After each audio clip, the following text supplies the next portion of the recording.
Vi har vores forsyning herovre, vores fase, den brune her, og vores 0, den lyseblå her. På vores Zigbee relé her, jamen der skal vi bruge en fase og en 0. Og skal vi bruge en leder over til lampen, det er vores tændledning. Og skal vi have lavet en lus, en 0 herfra, rundt og over i A2. Og i A1, der skal vi have vores tryk. Et fjedertryk skal man være ops på her, for ellers så virker det ikke optimalt. Man skal have en afbryder med fjeder, men det skal jeg nok lige vise jer engang. Jeg har lavet sådan en lus her, som jeg starter med at sætte i.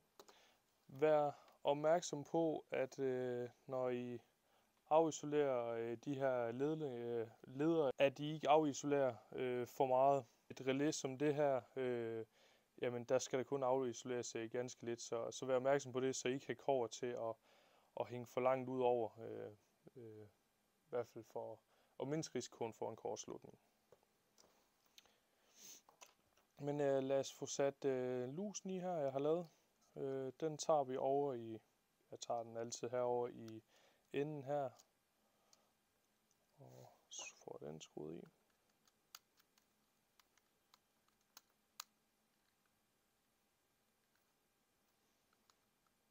Ikke knoklespænde, men den skal selvfølgelig spændes fast. Og får vi lige den mosle over i der. Og det er som sagt over i den, der hedder A2.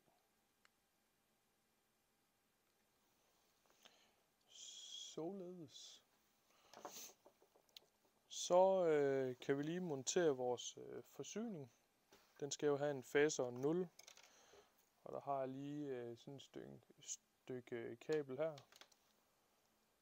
Vi tager vores fase i her. Den brune. Og den blå.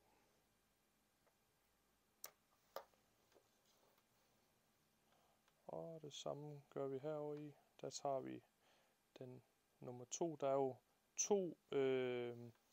de to klemmer her. Der er egentlig en lus om bagved, så det er egentlig 0 begge to. Det er derfor, det indikerer det heroppe. Og det samme er det med fasen. L for live, det er fase. Det er de to her, de er egentlig også sammen. Så det er faktisk lige meget, når du bruger, lad os sige 0'en her, om du monterer den i den der eller den der. Det er fuldstændig lige meget. Det samme med fasen, den brune her. Jamen det er lige meget, om du monterer det i den der eller i den der klemme.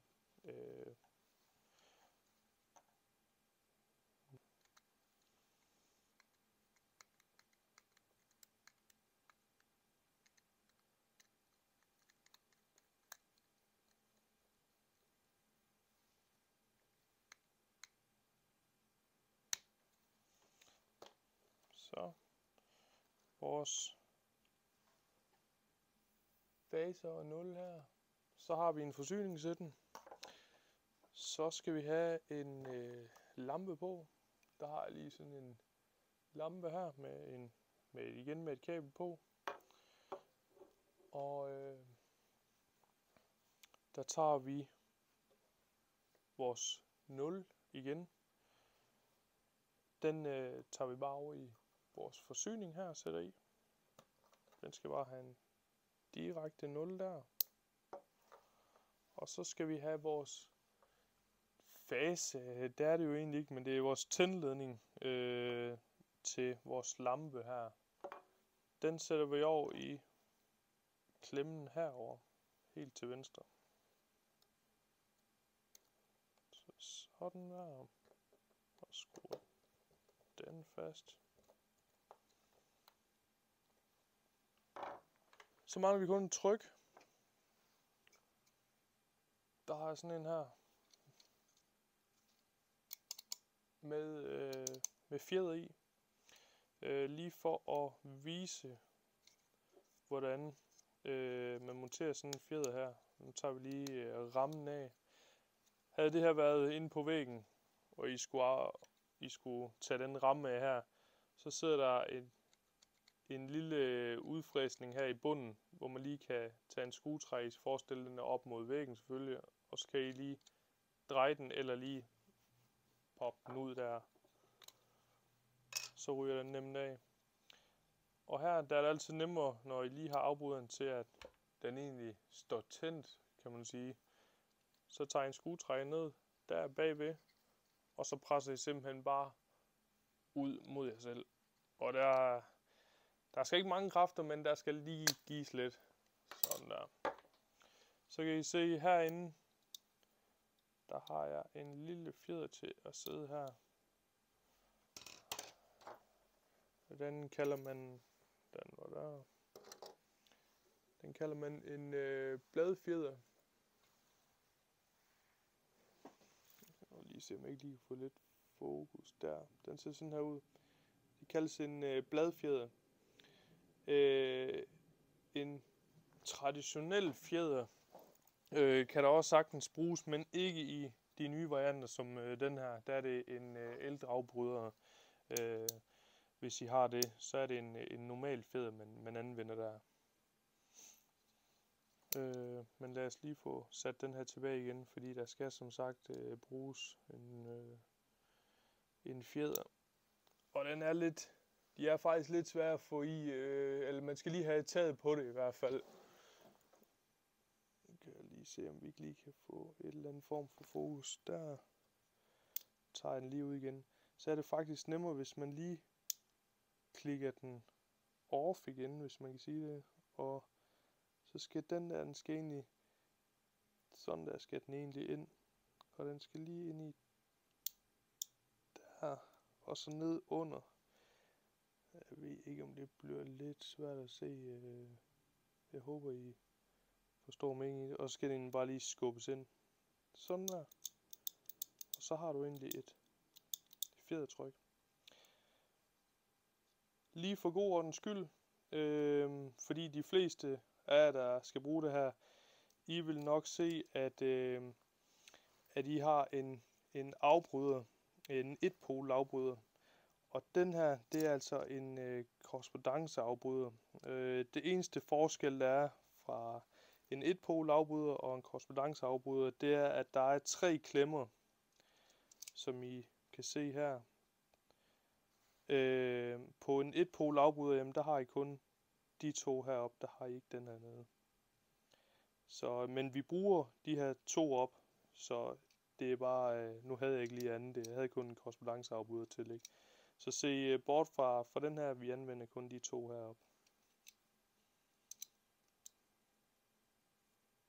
Lad os komme videre og få monteret det sidste. Jeg havde lige lavet sådan en stum her, det mangler jeg lige at lave som til vores fase her.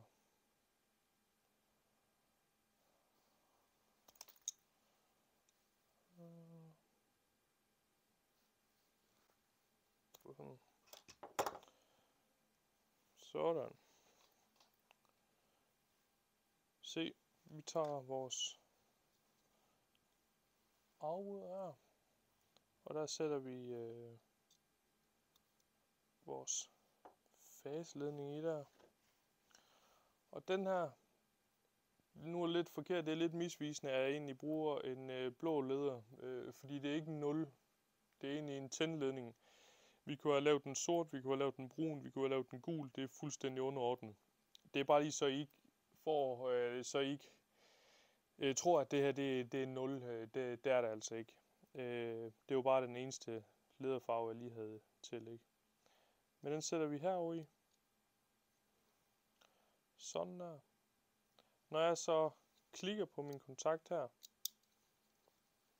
lige nu, der står den åben. Vi tager lige elastikken af. Lige nu, der står den åben. I kan se, at der kommer strøm ind her, og så går den faktisk ned i den her klemme. Så vil den have konstant strøm fra vores fase af, fordi den er klikket ned her på, ikke? Som I kan se her. Når jeg så klikker på min kontakt her, sådan der, så skifter den ind i den der, den skifter den op, så der kommer en forbindelse til vores tændledning. Men fordi jeg satte en fjeder i, så er det kun kortvarigt. Det er egentlig et impuls, jeg laver, og vores relæ, det kræver ikke andet end et impuls. Den skal ikke have strøm hele tiden, eller spænding hele tiden. Den skal kun have et impuls, så det er derfor, man sætter fjeder i.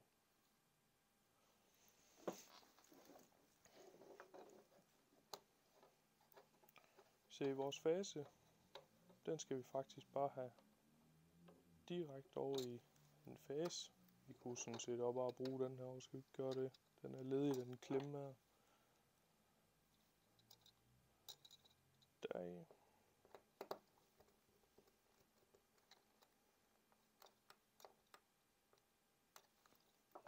Yes.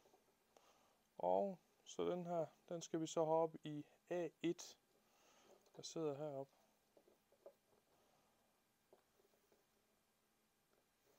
Lige kan ramme sådan der.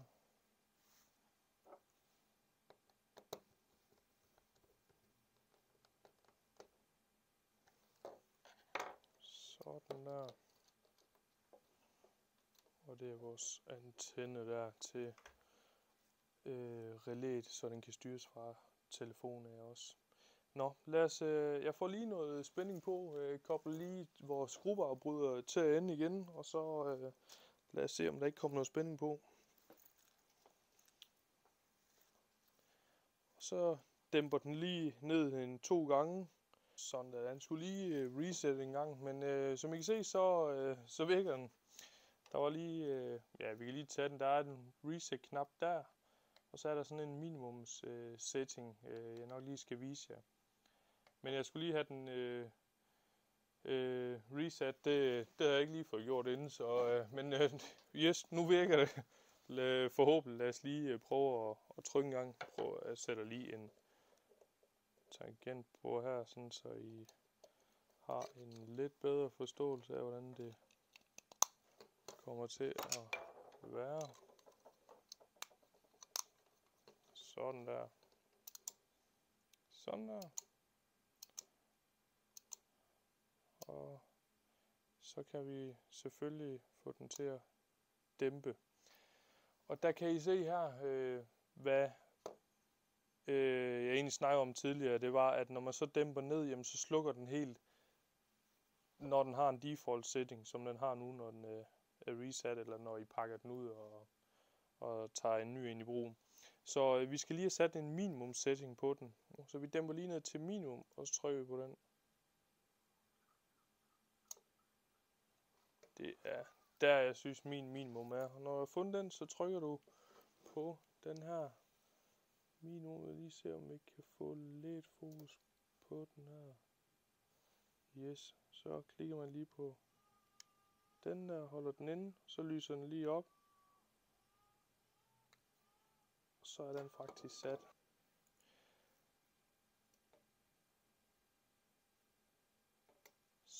Sådan der. Når jeg nu stiller ned nu her ved at trykke og dæmpe ned, jamen, så går den ned på det minimum, som jeg har sat den til. Se her. Sådan der. Det er jo den minimum, jeg satte den til. Og den kan ikke gå længere ned, den slukker ikke helt. Så nu er det indstillet helt korrekt, og det samme skal I gøre. Det er helt individuelt efter hvilken pære eller lampe man bruger. Så gør det hver gang. Håber I kan bruge sådan noget. Vi ses en anden gang. Like og subscribe.